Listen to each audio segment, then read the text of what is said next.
గోంగూర పులిహోర చేసేటప్పుడు ఈ సీక్రెట్ మసాలా వేసి చిన్న చిన్న టిప్స్ ఫాలో అయితే మంచి ఫ్లేవర్తో గోంగూరను ఈ విధంగా ఫ్రై చేస్తే మంచి కలర్లో పొడి పొడిగా పర్ఫెక్ట్గా వస్తుంది. స్టెప్ బై స్టెప్ ప్రాసెస్ డీటెయిల్డ్గా చెప్తాను, స్కిప్ చేయకుండా చూసేయండి. ఫుల్గా చూసి ప్రాసెస్ నచ్చితే ఒక లైక్ చేయొచ్చు కదా.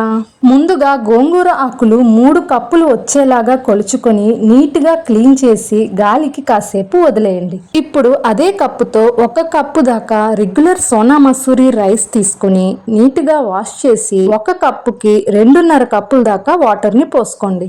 పెద్ద కుక్కర్ తీసుకొని 2 గ్లాసెస్ ఆఫ్ వాటర్ వేసి రైస్ పాత్రను దించేసి కుక్కర్ని లాక్ చేసి హై ఫ్లేమ్లో 3 విజిల్స్ రానివ్వాలి. ప్రెషర్ కుక్కర్లో డైరెక్ట్గా ఉడికించుకోవాలంటే 1 కప్పుకి 2.5 కప్పుల దాకా వాటర్ని పోసి హై ఫ్లేమ్లో 1 విజిల్, మీడియం ఫ్లేమ్లో 1 విజిల్ రానివ్వాలి. ఇప్పుడు మసాలా ప్రిపేర్ చేసుకుందాం. ఒక ప్యాన్ తీసుకుని అందులో 1 టీ స్పూన్ జీలకర్ర, 1 టీ స్పూన్ మెంతులు, 1 టీ స్పూన్ మిరియాలు, 1 ఎండుమిరపకాయ వేసి లో ఫ్లేమ్లో మెంతులు మాడేదాకా ఫ్రై చేసుకోవాలి. వేగిన మసాలాని వేరే కప్లోకి ట్రాన్స్ఫర్ చేసుకుని అదే ప్యాన్లో 2 టేబుల్ స్పూన్ల ఆయిల్ వేసుకుని 3 కప్పుల గోంగూర ఆకుల్ని, 2 పచ్చిమిరపకాయలు, కొంచెం చింతపండుని కూడా వేసి గోంగూర ఆకులు మగ్గేదాకా మ్యాష్ చేసుకుంటూ ఆయిల్లో 5 మినిట్స్ పాటు ఫ్రై చేసుకోవాలి. గోంగూరని ఇలా 5 మినిట్స్ ఆయిల్లో ఫ్రై చేసుకోవడం వల్ల పచ్చివాసన పోయి పులిహోరకి మంచి టేస్ట్ వస్తుంది. ఆయిల్ పైకి తేలేదాకా ఫ్రై చేసుకుందాం. ఫైనల్ గా ఒకసారి మిక్స్ చేసి స్టవ్ ఆఫ్ చేసుకుని చల్లగా అయిన తర్వాత మిక్సీ జార్లో వేసి మెత్తగా పేస్ట్ చేసుకుందాం. గోంగూర చల్లగా అయ్యి మసాలా పౌడర్ ప్రిపేర్ చేసేలోపు రైస్ కూడా చక్కగా ఉడికి కుక్కర్ లోపల సెట్ అవుతూ ఉంటుంది. ప్రెషర్ పోయాక రైస్ పాత్రని బయటికి తీసుకుందాం. వేగిన మసాలాను మిక్సీ జార్లో వేసుకుని 1 టీ స్పూన్ సాల్ట్ కూడా వేసుకుని మెత్తని పొడిలాగా గ్రైండ్ చేసుకోవాలి. ఇప్పుడు రైస్ పాత్రని కుక్కర్లోంచి బయటికి తీసి రైస్ ని ఒక ప్లేట్లో వేసి స్పూన్తో లైట్గా స్ప్రెడ్ చేసుకోవాలి. పులిహోర పొడి పొడిగా రావాలంటే ఈ స్టెప్ చాలా ఇంపార్టెంట్.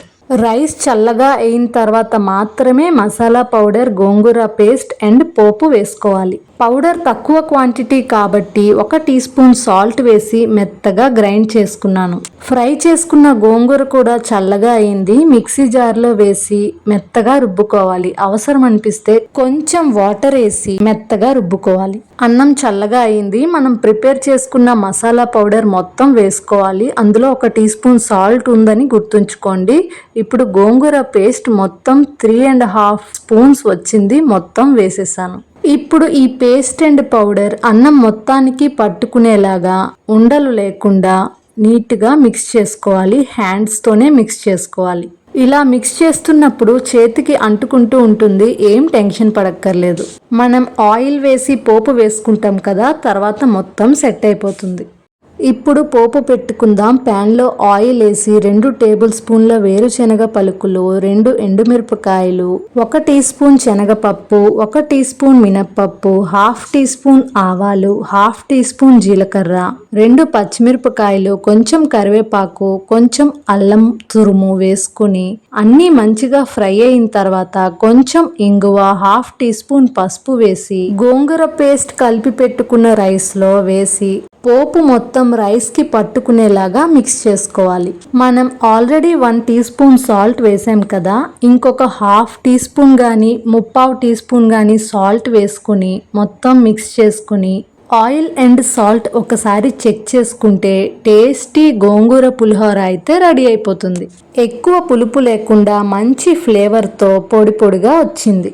ఈ కాంబినేషన్ మీరు కూడా ఒకసారి ట్రై చేసి మీకు ఎలా కుదిరిందో కమెంట్స్లో చెప్పండి. వీడియో నచ్చితే షేర్ చేయొచ్చు కదా, అలానే కొత్త వాళ్ళు సబ్స్క్రైబ్ చేసుకోవచ్చు కదా. Thank you for watching. Bye.